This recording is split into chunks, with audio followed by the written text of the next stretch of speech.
একদিকে যুদ্ধ, অবরোধ আর প্রতিদিনের কঠিন বাস্তবতার মধ্যেও ভালোবাসা প্রকাশ করতে ভুলেনি গাজাবাসী। গাজার সীমাবদ্ধতা ও সংকটের মাঝেও ফিলিস্তিনের মানুষ চেষ্টা করেছেন ভালোবাসা দিবস উদযাপন করতে। ছোট ছোট উপহারে খুঁজছেন স্বস্তি আর আশার আলো।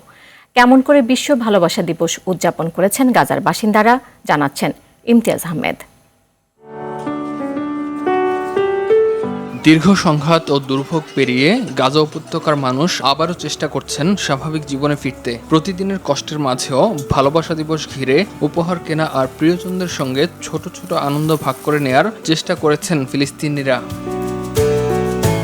গাজা শহরের উপহারের দোকানগুলোতে ক্রেতাদের উপস্থিতি আগের বছরের তুলনায় কিছুটা বেড়েছে। দোকান মালিক মোহাম্মদ আল শাকরা জানান, যুদ্ধ ও বাস্তুচ্যুতির কারণে গত বছর চাহিদা কম ছিল।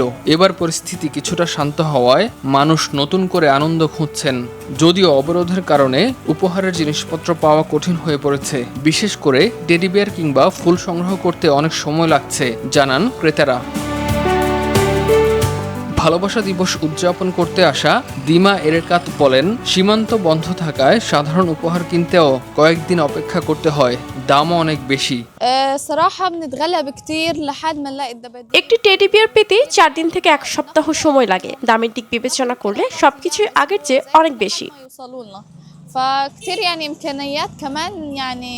তবু যুদ্ধের ক্ষত ভুলে প্রিয়জনের মুখে হাসি ফোটাতে চান অনেকেই। গাজা শহরের বাসিন্দা আহমদ আল কুরাশলি বলেন, দীর্ঘ যুদ্ধের পর ছোট্ট একটি উপহারও পরিবারকে আনন্দ দিতে পারে।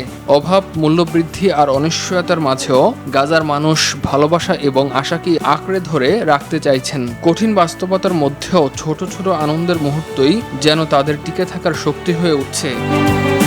সংকট যতই গভীর হোক, ভালোবাসার প্রকাশ থেমে থাকে না। সেটি আবার দেখালো গাজার এই মানুষগুলো। ইমতিয়াজ আহমেদ, RTV।